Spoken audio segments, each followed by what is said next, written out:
Sri Derek B. O'Brien, Trinamool.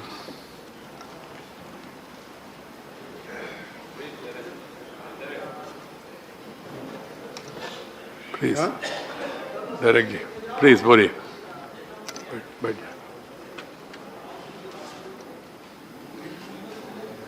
Sir,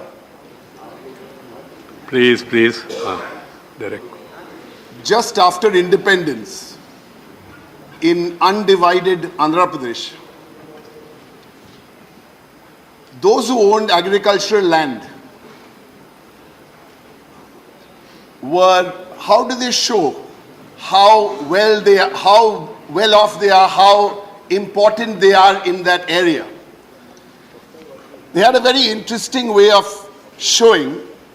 They didn't show, it's just that they had the number of bullocks you owned, the number of pairs of bullocks you owned. So if you owned 2 pairs of bullocks, you were quite well off. If you owned 4 pairs of bullocks, you were even better off.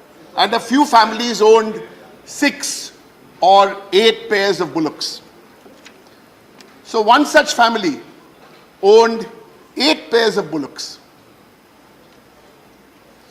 So good so far.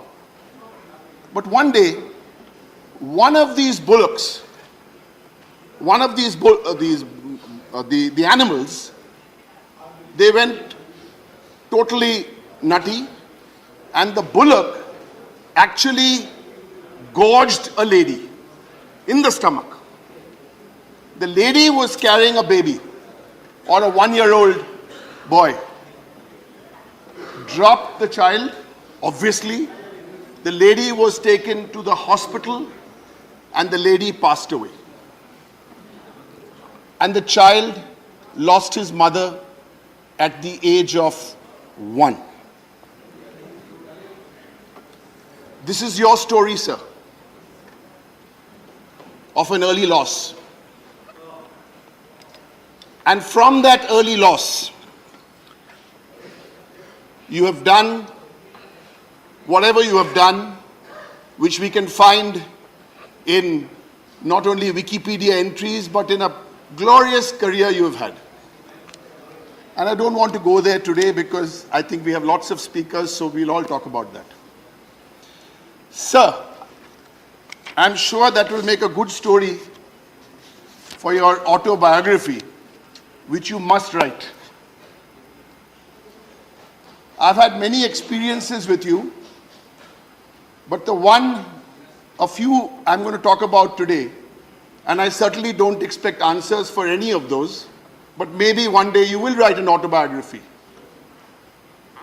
So this child who lost his mother in these tragic circumstances from this agricultural family, cut to September 20, 2020. To me, that was a very important day in my outlook about you. And maybe you'll answer that question someday in your autobiography. On September the 20th, 2020, the day this House passed the farm bills, you were not on the chair.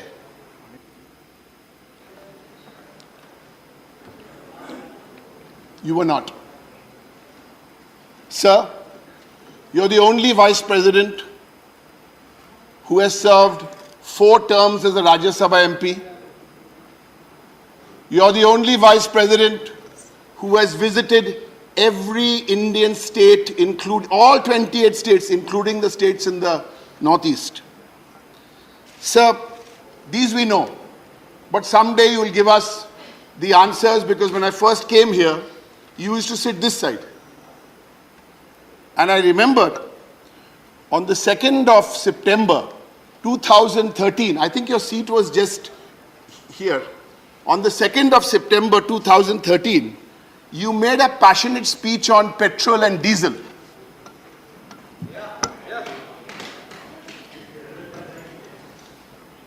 So one day you'll tell us in your autobiography, why then?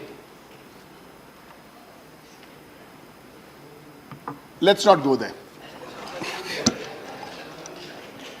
Sir, On the 1st of March, 2013, I remember one more speech of yours.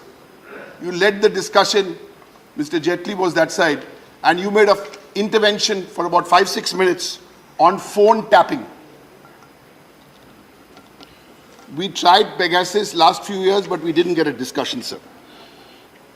And you have really given us one piece of advice, opposition and government, is that talk to each other and solve. I think that's the one take we take away, that you always, in the meetings, you know, sometimes what happens in chambers stays in chambers, but you used to always say, talk. And you would talk in the same tone. You talk to the government, talk and solve. You talk to opposition, talk and solve. And nobody is perfect. You would have tried hard to get our Honorable Prime Minister to perhaps answer one question in your full tenure. That didn't happen. Sir, earlier today, a point was made about productivity in Rajya Sabha. Yes, sir. You are the chairman of the Rajya Sabha. We want to congratulate you. If you look at the productivity numbers and the number of bills passed, sir, you were there. But there's another side to this argument. And as you leave today, sir, we would urge you, because you have at least 20 more years to offer in public life. So these are the thoughts, sir, to urge you. Because there's another school of thought who think that Parliament has become a deep, dark chamber. And you've often advised us, send bills to committees, why only 6 out of 10, no, why only 1 out of 10 bills are going. Send bills, scrutinize these bills. And, sir, so these are issues which I'm sure you will address, because I know, autobiography or no autobiography, you will speak your mind and you will guide us. Sir, of all the happy things we remember is the great food you served us and the great host you are. Not only you, but I think equal credit should go to Mrs. Naidu. The wonderful, every time you hosted any MP, all of us in the Vice President's house, sir, it was absolutely wonderful. And since I eat mostly non-vegetarian food, that became even better. Sir, we wish you, on behalf of my party, the All India Trinamool Congress, and everybody, we wish you and Mrs. Naidu happy years ahead. And as I remember once mentioned that you are the chief outside, but you have a home minister at home who actually controls whatever is going on. Sir, the Prime Minister very nicely put it in his speech, where he said every word you said is revered and this is preferred. Yes, sir. We'd like to add to that, sir. We wanted you to stay here longer because we hope your going was actually deferred. Thank you, sir. Thank you.